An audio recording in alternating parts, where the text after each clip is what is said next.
నమస్కారం ఘంటారావానికి స్వాగతం. ముందుగా ప్రధాన అంశాలు. ప్రతి కుటుంబానికి 2 లక్షల రైతు రుణమాఫీ, మార్గదర్శకాలు విడుదల, సందేహాల నివృత్తికి ప్రత్యేక విభాగం.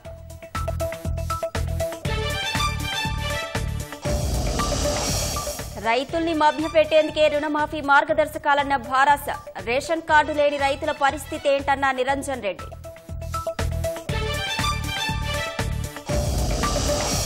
రైతు భరోసాపై త్వరలోనే చరిత్రాత్మక నిర్ణయం, కర్షకుల అభిప్రాయాలతో జీవో విడుదల చేస్తామన్న భట్టి.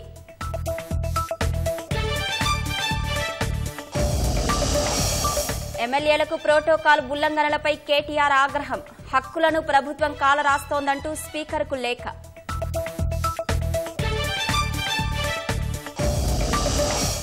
కాళేశ్వరం ప్రాజెక్టుపై కొనసాగుతున్న జస్టిస్ ఘోష్ విచారణ, మేడిగడ్డ వద్ద చేపట్టడమే తప్పన్న విద్యుత్ శాఖ ఇంజనీర్ రఘు.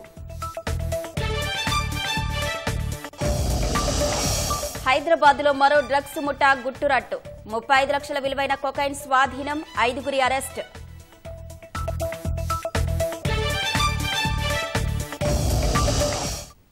భూమి ఉన్న ప్రతి కుటుంబానికి 2 లక్షల వరకు పంట రుణాల మాఫీ వర్తిస్తుందని రాష్ట్ర ప్రభుత్వం తెలిపింది.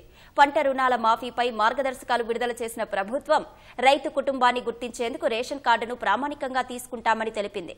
2018 డిసెంబర్ 12 నుంచి 2023 డిసెంబర్ 13 వరకు పంట రుణాల బకాయిలకు మాఫీ వర్తిస్తుందని పేర్కొంది.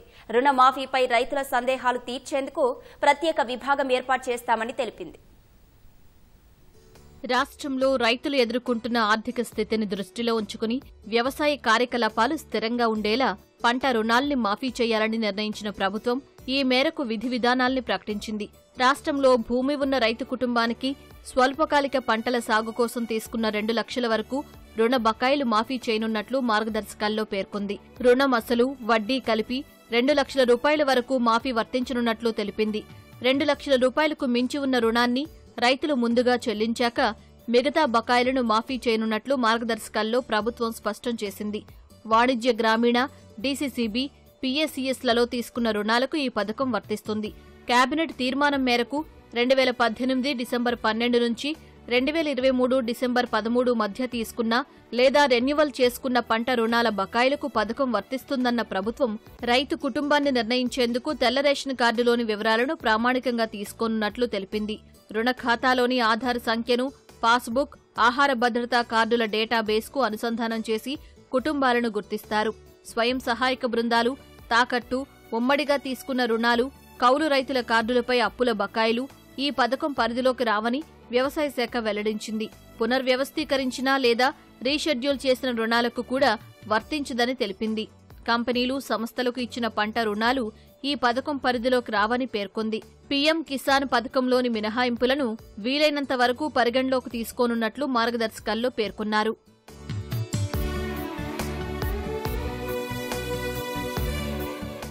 రుణమాఫీ పథకం కోసం ప్రత్యేక వెబ్ పోర్టల్ అందుబాటులోకి రానుంది. ప్రతి బ్యాంకులో ఒక అధికారి నోడల్ అధికారిగా వ్యవహరిస్తారు. రుణమాఫీ అర్హుల వివరాలను బ్యాంకులు ఎలాంటి పొరపాట్లు లేకుండా సమగ్రంగా డిజిటల్ సంతకాలతో వ్యవసాయ శాఖకు పంపించాలని ప్రభుత్వం ఆదేశించింది. నిబంధనలు ఉల్లంఘించిన బ్యాంకర్లపై చర్యలు తప్పవని స్పష్టం చేసింది. అర్హులైన రైతుల రుణ ఖాతాలకు నేరుగా సొమ్ము జమ చేయనున్నట్లు మార్గదర్శకాల్లో పేర్కొన్న ప్రభుత్వం పీఏసీఎస్ రుణాలను మాత్రం డీసీసీబీ లేదా బ్యాంకు బ్రాంచ్కు విడుదల చేయనున్నట్లు తెలిపింది. ఆరోహణ క్రమంలో రుణమాఫీ మొత్తాన్ని జమ చేయనున్నట్లు వ్యవసాయ శాఖ వెల్లడించింది. కుటుంబంలో మొదట మహిళల పేరిట రుణమాఫీ చేసి ఆ తర్వాత పురుషుల అప్పు బకాయిలను ప్రభుత్వం చెల్లించనుంది. మోసపూరితంగా అర్హత లేని రైతులు రుణమాఫీ పొందితే రికవరీ చేసే అధికారం వ్యవసాయ శాఖ డైరెక్టర్కు అప్పగించింది. రుణమాఫీ పథకంపై రైతుల సందేహాలు, సమస్యల పరిష్కారానికి ప్రత్యేక విభాగం ఏర్పాటు చేయాలని వ్యవసాయ శాఖ డైరెక్టర్ను ప్రభుత్వం ఆదేశించింది. రుణమాఫీ పోర్టల్ లేదా మండల సహాయ కేంద్రాల ద్వారా రైతులు ఫిర్యాదులు చేయవచ్చునని తెలిపిన ప్రభుత్వం ఆ ఫిర్యాదులు, వినతులను 30 రోజుల్లో పరిష్కరించాలని ఆదేశించింది. రుణమాఫీపై ప్రభుత్వం ఇచ్చిన మార్గదర్శకాలు మభ్యపెట్టేందుకు చేసే ప్రయత్నాలని మాజీ మంత్రి భారాస నేత సింగిరెడ్డి నిరంజన్ రెడ్డి ఆరోపించారు. రుణమాఫీ మార్గదర్శకాలు అభ్యంతరకరంగా ఉన్నాయని అన్నారు. అందరి రుణాలను మాఫీ చేస్తామని ఎన్నికల సమయంలో హామీ ఇచ్చిన కాంగ్రెస్ ఇప్పుడు కొందరికే పరిమితం చేసేందుకు మార్గదర్శకాలు తీసుకొచ్చారని ఆక్షేపించారు. అందుకే రేషన్ కార్డు, పీఎం డేటా వంటి కొత్త నిబంధనలు తీసుకువచ్చారని నిరంజన్ రెడ్డి ధ్వజమెత్తారు. గతంలో గులాబీ రేషన్ కార్డులు తీసుకుని అప్పుడు అవి కూడా లేని రైతుల పరిస్థితి ఏంటని మాజీ మంత్రి నిలదీశారు. రుణమాఫీకి పీఎం కిసాన్ డేటాను అనుసరించడం అంటే రుణమాఫీ లక్ష్యానికి గండి కొట్టడమే అని మండిపడ్డారు. రుణమాఫీ కోసం మాట్లాడినప్పుడు ఎన్నికల కంటే ముందు ప్రభుత్వం ఏర్పడిన వెంటనే రుణమాఫీ మొత్తం చేస్తాం, అందరు రైతులకు చేస్తాం, మొత్తం ఇస్తాం, కేసీఆర్ ఇవ్వంగా మిగిలింది ఏముందో అది ఇస్తాము, మళ్ళీ ఇప్పుడు మీరు తీసుకోండి, అర్జెంట్ గా తీసుకోండి, అందరికి ఇస్తామన్నా. మళ్ళీ వాళ్ళు మీరు చెప్పేటువంటి మార్గదర్శకాల ప్రామాణికత తీసుకుంటే, PMKSY ని కూడా ప్రామాణికంగా తీసుకుంటే, మీరు చెప్పే రేషన్ కార్డుల లెక్కను ప్రామాణికంగా తీసుకుంటే, మొత్తం ఉండేటువంటి 69 లక్షల పైచీలకు రైతాంగానికి సంబంధించినటువంటి సంఖ్యను వీలైనంత వరకు కుదించి ఇచ్చినామా అనిపించుకోవడానికి చేసేటువంటి ప్రయత్నాలేవి తప్ప నిజంగా రైతులకు మేలు చేయడం కోసం సంకల్పించలేదు. మీకు ఆ ఉద్దేశం లేదనేది అర్థమవుతోంది. ప్రజలకు కూడా అర్థం కావాలి, రైతులకు కూడా అర్థం కావాలి. రైతులు కూడా అర్థం చేసుకుంటారు రాష్ట్ర ప్రభుత్వం యొక్క నీతిని. సరైనటువంటి సమయంలో ఏ రకంగా స్పందించాలో ఆ రకంగా స్పందిస్తారని చెప్పి నేను అనుకుంటున్నాను. విత్తన శాఖపై రాష్ట్ర ప్రభుత్వం ప్రత్యేక దృష్టి సారించిందని నీటిపారుదల శాఖ మంత్రి ఉత్తమ్ కుమార్ రెడ్డి తెలిపారు. తక్కువ ధరకే నాణ్యమైన విత్తనాలను రైతులకు అందించేందుకు చర్యలు చేపట్టినట్లు చెప్పారు. హైదరాబాద్ ఆదర్శ్ నగర్ హాకా భవన్ లో రాష్ట్ర విత్తనాభివృద్ధి చైర్మన్ గా బాధ్యతలు స్వీకరించిన కాంగ్రెస్ కిసాన్ సెల్ అధ్యక్షుడు అన్వేష్ రెడ్డిని మంత్రి ఉత్తమ్ అభినందించారు. 35 మంది కార్పొరేషన్ల చైర్మన్లు నిజాయితీగా పనిచేసి పార్టీ ప్రభుత్వానికి మంచి పేరు తీసుకురావాలని ఉత్తమ్ సూచించారు. సీడ్స్ డెవలప్మెంట్ విషయంలో మా ప్రభుత్వం కూడా చాలా ఫోకస్ గా పనిచేయబోతున్నాం. High quality seeds at lowest possible cost రైతులందరికీ అందియాలని, తెలంగాణలో అగ్రికల్చర్ ప్రొడక్టివిటీ పెంచాలని మా ప్రభుత్వ ఉద్దేశం, లక్ష్యం. ఆ దిశగా అన్వేష్ రెడ్డి కార్పొరేషన్ చైర్మన్ కావడం ఇది ఎంతో శుభ పరిణామం. గత 10 ఏళ్లలో మౌలిక వసతుల కల్పనలో ఆనాటి ప్రభుత్వం ఘోరంగా విఫలమైందని రెవెన్యూ శాఖ మంత్రి పొంగులేటి శ్రీనివాసరెడ్డి అన్నారు. ఖమ్మం జిల్లా తిరుమలాయపాలెం మండలం జల్లపల్లిలో జ్వర బాధితులను మంత్రి పరామర్శించారు. కలెక్టర్, జిల్లా వైద్యాధికారి ఇతర అధికారులతో కలిసి ఇంటింటికి తిరిగి ప్రజలకు సూచనలు చేశారు. ధనిక రాష్ట్రంలో అద్భుతాలు చేశామని, అప్పటి ప్రభుత్వం గొప్పలకు పోతే తాను గ్రామాల్లో పర్యటించినప్పుడు ప్రజల నుంచి వచ్చిన అర్జీల ద్వారా వాస్తవాలు బయటపడ్డాయన్నారు. వానాకాలం ముగిశాక సమస్యలన్నింటినీ పరిష్కరిస్తామని హామీ ఇచ్చారు. గడిచిన 10 సంవత్సరాల్లో గ్రామీణ ప్రాంతంలో మౌలిక వసతులు మేము అద్భుతంగా చేశామని చెప్పిన ఆనాటి ప్రభుత్వం మౌలిక వసతులు సరిగా లేని మాట నిజం. ఈ మధ్యనే ప్రతి గ్రామం నేను తిరిగాను. ఏ గ్రామానికి వెళ్లినా వందలాదిగా మౌలిక వసతులకు సంబంధించిన అర్జీలు నాకు అందించారు. ఈ వర్షాకాలం తర్వాత పూర్తి చేస్తానని ఆనాడు వాళ్ళందరికీ నియోజకవర్గంలోని నా ఆడబిడ్డలకి, అన్నదమ్ములకి చెప్పాను. ఆ దిశలోనే ఈ ప్రభుత్వం ఒక్క పాలేరు నియోజకవర్గంలోనే కాదు, రాష్ట్ర వ్యాప్తంగా ఉన్న పేదవాళ్లకి ఈ ఇందిరమ్మ ప్రభుత్వం అండగా ఉంటుంది. రాష్ట్ర ఆర్థిక పరిస్థితి బాగా లేకపోయినా గ్రామీణ ప్రాంతంలో మౌలిక వసతులతో కావాల్సిన డబ్బుని గౌరవ ముఖ్యమంత్రి గారితో, మంత్రులతో మాట్లాడి వీలైనంత తొందరలో రిలీజ్ అయ్యే కార్యక్రమాన్ని కూడా చేపడతాం. భారస నేతలు కృత్రిమ ఉద్యమాలు సృష్టించి నిరుద్యోగ యువతను రెచ్చగొడుతున్నారని రాష్ట్ర ప్రణాళిక బోర్డు ఉపాధ్యక్షుడు చిన్నారెడ్డి ఆరోపించారు. తెలంగాణను పూర్తిగా దోచుకున్న కేసీఆర్, కేటీఆర్, హరీష్ రావు మళ్లీ పిల్లల జీవితాలతో ఆడుకునే ప్రయత్నం చేస్తున్నారని దుయ్యబట్టారు. విద్యార్థులు, నిరుద్యోగులు వారి చేతిలో పావులుగా మారవద్దని చిన్నారెడ్డి సూచించారు. కేసీఆర్కు నిరుద్యోగులపై ప్రేమ ఉంటే కేసీఆర్ అధికారంలో ఉన్నప్పుడు ఉద్యోగాలు ఎందుకు భర్తీ చేయలేదని ప్రశ్నించారు. కొన్ని కారణాల చేత వాళ్ళు ఈ 1:100 కానీ, దాని తర్వాత డిఎస్సి పోస్ట్పోన్మెంట్ కానీ, దాని తర్వాత ఈ ఎగ్జామ్స్ మధ్యలో గ్యాప్ ఉండొద్దనే ఉద్దేశం కొంతమంది ఆ మాదిరిగా ముఖ్యమంత్రి గారితో చర్చించడం వల్ల అది సాధ్యం కాలేకపోయిందనేటువంటి మాట కూడా మీతో మనం చేస్తున్నాను. ఎందుకంటే దయించి తప్పుగా భావించొద్దు ఈ ప్రభుత్వాన్ని. ఈ ప్రభుత్వం మీరు ఏది కోరి తెచ్చుకున్న ప్రభుత్వం, మీ ప్రభుత్వం ఇది.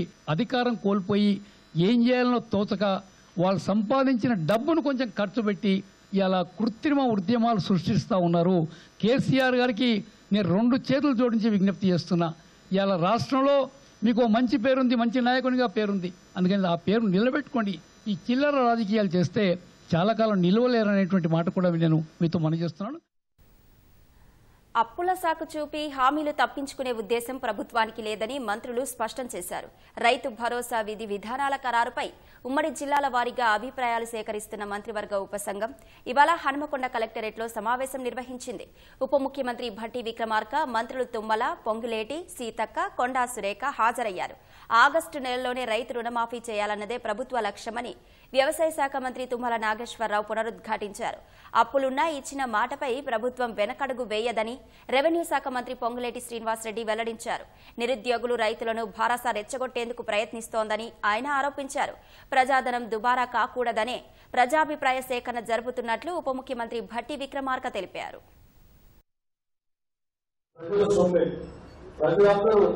వారి రక్తాన్ని చెమటగా మార్చి శ్రమించి కట్టేటువంటి పన్నుల ద్వారా వచ్చేటువంటి ఆదాయం నుంచే మన ప్రజలకు పంచుతాం. అది ఆ ఆదాయాన్ని అధికారంలో ఉన్నటువంటి మేము అడ్డగోలుగా పంచే కార్యక్రమాలు చేయకుండా చాలా జాగ్రత్తతో దూరా ఖర్చు లేకుండా ఆ ప్రజలందరూ వాళ్ళందరి అభిప్రాయాలు తీసుకొని మీరందరూ ఎవరికి పంచబడితే ఏ రకంగా పంచబడితే ఆ రకంగా పంచడం కోసం ఈ సభను ఏర్పాటు చేయడం జరిగింది. అంతేకాకుండా మీ నిర్ణయమే రేపు జీవోగా ఉన్నా రాబోతాం.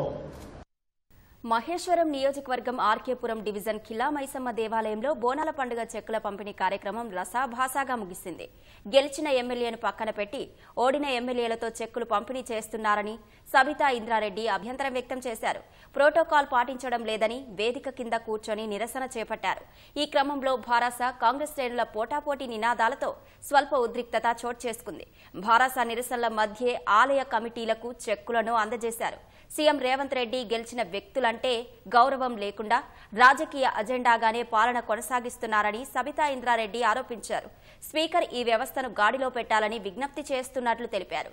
గతంలో భారత సర్కారు ఏం చేసిందనే విషయాన్ని కూడా సబితా ఇంద్రారెడ్డి గుర్తు చేసుకోవాలని ప్రభుత్వ సలహాదారు హర్కర వేణుగోపాల్ తెలిపారు.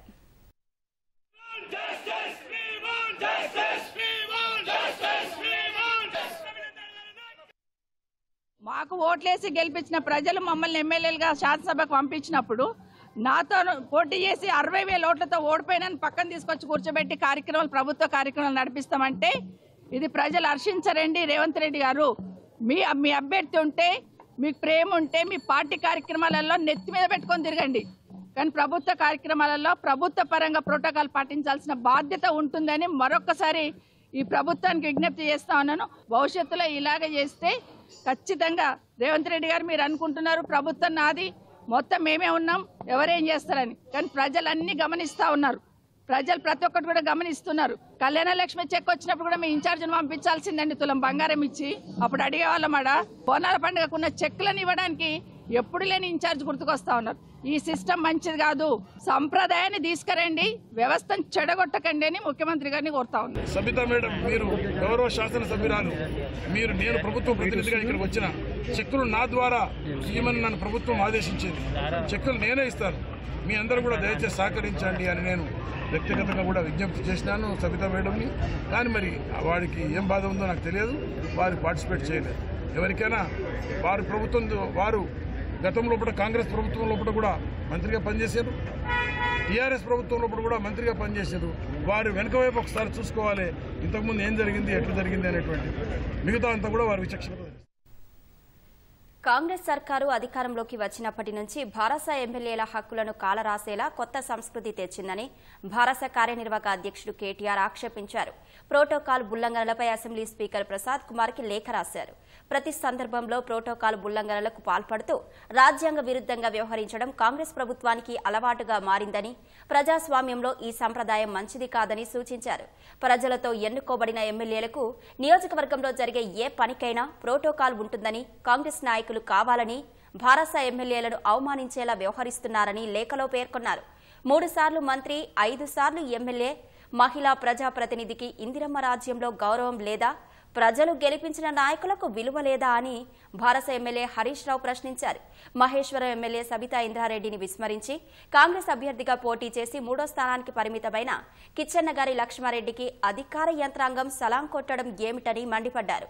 ప్రభుత్వ కార్యక్రమాలు సమావేశాల్లో ప్రజాప్రతినిధులకు ప్రోటోకాల్ పాటించడం లేదని, ఎన్నిసార్లు ఫిర్యాదులు చేసినా పట్టించుకోవడం లేదని, కనీస చర్యలు తీసుకోవడం లేదని హరీష్ రావు ఆక్షేపించారు. భారస ఎమ్మెల్యేల ప్రోటోకాల్ పరిరక్షణ కోసం వెంటనే సీఎస్ సహా జిల్లా కలెక్టర్లకు ఆదేశాలు జారీ చేయాలని భారస నేతలు స్పీకర్కి విజ్ఞప్తి చేశారు. ప్రభుత్వం అధికార వికేంద్రీకరణ చేయాల్సిందిన కాంగ్రెస్ ప్రభుత్వం అధికార కేంద్రీకరణ వైపు అడుగులు వేస్తోందని భారస మండిపడింది. హైడ్రా ప్రతిపాదనను వ్యతిరేకిస్తున్నట్లు తెలిపిన భారస నేతలు శివారు ప్రాంతాలని విలీనం చేసేటప్పుడు స్థానిక ప్రజాప్రతినిధులు ప్రజల అభిప్రాయాలను తీసుకోవాలని డిమాండ్ చేశారు. హైడ్రా ఆలోచనను రాష్ట్ర ప్రభుత్వం మానుకోవాలని సూచించారు. శివారు ప్రాంతాల్లో పెద్ద ఎత్తున భూ కబ్జాలకు కాంగ్రెస్ సర్కార్ కుట్ర చేస్తోందని భారస ఎమ్మెల్యే వివేకానంద ఆరోపించారు. గ్రౌండ్ రిపోర్ట్ తీసుకుని ఏ రకంగా గతంలో అసంపూర్తిగా పనులు ఎట్లా ముందుకు తీసుకుపోవాలా, కొత్త పనులు ఏం చేపట్టాలా అనే దానిపైన మర్చిపోయి దాన్ని పక్కన పెట్టి పేరు మారుస్తున్నాడు. కానీ పని ఏం చేయాలో తెలుస్తుంది వారికి. క్లియర్ గా అధికార వికేంద్రీకరణ జరగాలంటే మీరు కేంద్రీకృతం చేసే ప్రయత్నంలో ఉన్నారు. దేని గురించి ఏం చేస్తానికి ఇక్కడ ప్రజలకి ఏం చేస్తారని చెప్పలేకపోతున్నారు. మీ లక్ష్యం కనపడుతుంది, మీ లక్ష్యం స్పష్టత లేదు. ఇంట్లో కేవలం అసెట్ మేనేజ్మెంట్, చెరువులని నాలని కబ్జాలు చేయకుండా కాపాడుతున్నారు. నీ మాస్టర్ ప్లాన్ తీసుకొస్తే ఫైనల్ చేయ మాస్టర్ ప్లాన్ మీరు హైదరాబాద్ నగరానికి సంబంధించినటువంటి మాస్టర్ ప్లాన్ ని క్లియర్ చేస్తే అన్ని కాపాడినట్టే. మీరు దాన్ని పక్కన వదిలిపెట్టేసి ఈ రోజు ఈ రకమైన కొత్త డ్రామా ఆడుతూ మీ పట్టు పెంచుకోవడానికి, ఎలక్షన్స్ ని కాలయాపన చేయడానికి, భూ కబ్జాలు చేయడానికి, భూదందాలు చేయడానికి ఇప్పటికే చేస్తాం. ఇవన్నీ చేయడానికి స్పష్టంగా కనపడతా ఉంది. 119 నియోజకవర్గాలు హైయెస్ట్ మెజారిటీ వచ్చింది. కాబట్టి మా ప్రజలు ఎంతో ఆశతోని ఎంతో అభిమానంతో నన్ను గెలిపించారు. కాబట్టి వారి యొక్క నమ్మకాన్ని, వారి యొక్క నా పైన విశ్వాసాన్ని ఎప్పుడు వమ్ము చేయను. కేసీఆర్ గారి నాయకత్వంలో బ్రహ్మాండమైన పని 10 సంవత్సరాలు చేసినాం. ఇప్పుడు కూడా ప్రతిపక్ష శాసనసభ్యుడిగా నా పాత్ర నాతో కూడా అనేక మందిని ఖచ్చితంగా పోషిస్తాం, మంచి పాత్ర పోషిస్తాం, ప్రజలకు మేలేటెడ్ చేస్తాం. నిరుద్యోగుల ఆత్మస్థైర్యం దెబ్బతినేలా మాజీ మంత్రులు కేటీఆర్, హరీష్ రావు మాట్లాడడం సరికాదని కాంగ్రెస్ ఎమ్మెల్సీ జీవన్ రెడ్డి సూచించారు. పరీక్షలు వాయిదా వేయాలంటూ యువతని ఆందోళనకు గురి చేస్తున్నారని జగిత్యాలలో మండిపడ్డారు. ఈ ఏడాది మరో డీఎస్సీ వేస్తున్నామన్న జీవన్ రెడ్డి నిరుద్యోగులు ఆందోళన చెందాల్సిన అవసరం లేదని సూచించారు. 10 ఏళ్లలో ఉద్యోగాలు కల్పించలేకపోయిన భారస కాంగ్రెస్ ప్రభుత్వం ఉద్యోగాలు ప్రకటనలు ఇస్తుంటే ఓర్వలేకపోతున్నారా అని ప్రశ్నించారు. ఇప్పటికే లక్షలాది మంది డీఎస్సీ హాల్ టికెట్లు డౌన్లోడ్ చేసుకుంటే పరీక్ష రద్దు చేయాలని భారస నేతలు డిమాండ్ చేయడం సరికాదని జీవన్ రెడ్డి సూచించారు. నిరుద్యోగ యువతకు ఆత్మస్థైర్యం చెప్పాలి. వాయిదా కోరిన దానికంటే యూ ప్రిపేర్ వెల్, ఈ పోటీ పరీక్షను తట్టుకోవడానికి మీరు సిద్ధంగా అండి. ఆత్మస్థైర్యం చెప్పుకోవాల్సింది పోయి వాళ్ళకు కన్ఫ్యూజన్ క్రియేట్ చేయబడే విధంగా హరీష్ రావు గారు కానీ కేటీఆర్ గారు నిజంగా కూడా మరి గత దశాబ్ద కాలం పాలన అనుభవం ఉన్నది వారికి. మీరు చేయలేని పని మన రాష్ట్రంలో కాంగ్రెస్ ప్రభుత్వం ఏర్పడిన తర్వాత చేస్తుంది కాబట్టి హర్షించండి. నియామకాలకు సంబంధించి ఎక్కడెక్కడ ఖాళీలు ఉన్నాయో మీకు దృష్టిలో ఉంటే bring to notice of the government. ఆ విధంగా ప్రతిపక్ష పార్టీకి తోడ్పడండి. కర్ణాటక తరహాలో రాష్ట్రంలో ఆర్టీసీ బస్సు ఛార్జీలు పెంచే రోజు ఎంతో దూరంలో లేదని భారస కార్యనిర్వాహక అధ్యక్షుడు కేటీఆర్ అన్నారు. కర్ణాటకలో బస్ ఛార్జీల పెంపు ప్రతిపాదనపై సామాజిక మాధ్యమం ఎక్స్లో పోస్టు పెట్టిన కేటీఆర్ ఏదైనా ఉచితంగా ఇస్తామని చెప్పారంటే మరో ఆలోచనతో తీసుకెళ్తున్నట్లేనని పేర్కొన్నారు. ఉచితంగా ఇస్తామని చెబుతున్నారంటే ఎప్పటికైనా భారీ మూల్యం చెల్లించుకోక తప్పదని కేటీఆర్ తెలిపారు. ప్రాణహిత చేవెళ్ల ప్రాజెక్టు తలపెట్టిన తమ్మడిహట్టిని కాదని మేడిగడ్డ వద్ద కాళేశ్వరం ఎత్తిపోతలకు చేపట్టడమే ప్రధాన తప్పు అని విద్యుత్ శాఖ ఇంజనీర్ కె రఘు అన్నారు. కాళేశ్వరం ప్రాజెక్టులోని ఆనకట్టలపై విచారణ చేస్తున్న జస్టిస్ పీసీ ఘోష్ కమిషన్ ముందు హాజరైన ఆయన పవర్ పాయింట్ ప్రజెంటేషన్ ఇచ్చారు. ప్రాజెక్టు మార్పు వల్ల రాష్ట్ర ప్రజలపై చాలా భారం పడిందని, ప్రతి ఏటా నిర్వహణ కూడా భారమే అని వివరించారు. మార్పుతో 2 లక్షల ఎకరాల ఆయకట్టు కోల్పోయాం, 1000 ఎకరాలు ప్రతి ఏటా ముంపునకు గురవుతోందని ఆయన వివరించారు. డీపీఆర్ ఆమోదానికి ముందే బ్యారేజీల నిర్మాణంతో డిజైన్లలో లోపాలు వచ్చాయని, బ్యారేజీ స్థలాల ఎంపికలో కూడా చాలా లోపాలున్నాయన్నారు. ఈపీసీ ఒప్పందం ప్రకారం ప్రక్రియ జరగలేదని, గుత్తేదారులకు నిబంధనలకు విరుద్ధంగా కొన్ని చెల్లింపులు చేసినట్లు చెప్పారు. 2019లో బ్యారేజీలు పూర్తయ్యాక నిర్వహణ చేపట్టిన పాపాన పోలేదని, అందుకే దెబ్బతిన్నాయని అభిప్రాయపడ్డారు. త్వరగా పూర్తి చేయాలన్న ఉద్దేశంతో ఇంజనీర్లకు సమయం ఇవ్వలేదని అన్నారు.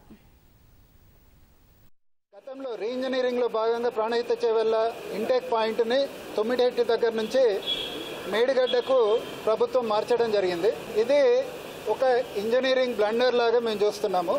ముఖ్యంగా 2 కారణాలు చెప్పారు వాళ్ళు. గతంలో ప్రభుత్వం ఏం చెప్పిందంటే అక్కడ నీళ్లు లేవు, తొమ్మిడేటి దగ్గర నీళ్లు లేవు, మేడిగడ్డ దగ్గర నీళ్లు ఉన్నాయి కాబట్టి ఈ ప్రాజెక్టును తొమ్మిడేటి దగ్గర నుంచి మేడిగడ్డకు మార్చడం జరిగిందని చెప్పింది. తొమ్మిడేటి దగ్గర ఏ విధంగా నీళ్లు సఫిషియెంట్ వాటర్ ఉంది అనేది ఆధారాలు సబ్మిట్ చేశాము. రెండోది ప్రభుత్వం చెప్పిన కారణము మహారాష్ట్ర గవర్నమెంట్ 148 మీటర్స్ దగ్గర బరాజ్ కడితే ప్రాబ్లం లేదనేసి చెప్పింది. కానీ 148 మీటర్స్ దగ్గర బరాజ్ కడితే అక్కడ నీళ్లు సఫిషియెంట్గా తొమ్మిడేటి దగ్గర నుంచి తీసుకోవడం సాధ్యం కాదు కాబట్టి మేము మేడిగడ్డ దగ్గరికి మార్చామని చెప్పారు. ఇది సివిల్ ఇంజనీరింగ్లో చాలా ప్రాథమికమైన అంశము. 148 మీటర్ల దగ్గర కూడా ఏ విధంగా పూర్తి నీళ్లను తీసుకోవచ్చు అనే విషయాన్ని చాలా స్పష్టంగా కమిషన్కు వివరించడం జరిగింది. ముఖ్యంగా ఈ ప్రాజెక్టు సైట్ని తొమ్మిడేటి దగ్గర నుంచి మేడిగడ్డకు మారవడం వల్ల తెలంగాణ ప్రజానీకం భారీగా నష్టపోయింది. తెలంగాణ యాంటీ నార్కోటిక్ పోలీసులు డ్రగ్స్ రాకెట్ గుట్టురట్టు చేశారు. రంగారెడ్డి జిల్లా నార్సింగి పరిధిలో ఓ ప్లాట్లో దాడి చేసి 5గురిని అరెస్టు చేశారు. వారి నుంచి 199 గ్రాముల కొకైన్ను స్వాధీనం చేసుకున్నారు. ఈ డ్రగ్స్ విలువ 35 లక్షలు ఉంటుందని తెలిపారు.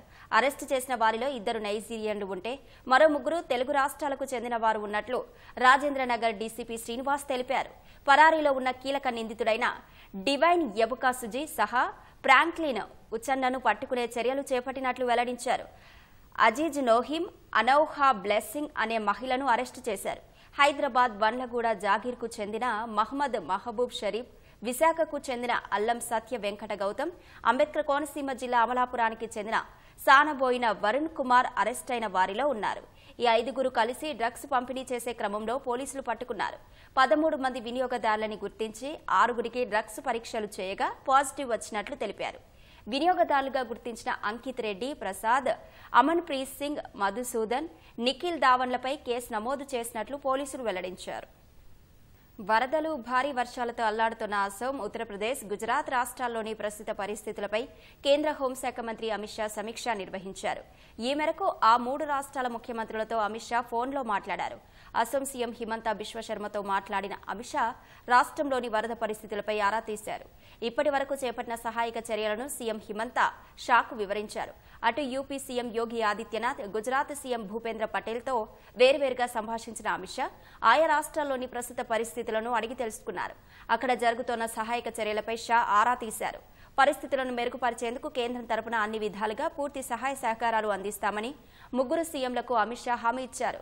భారీ వరదల కారణంగా అసోంలో ఇప్పటి వరకు 109 మంది మరణించగా 5,97,000 మందిపై తీవ్ర ప్రభావం పడింది.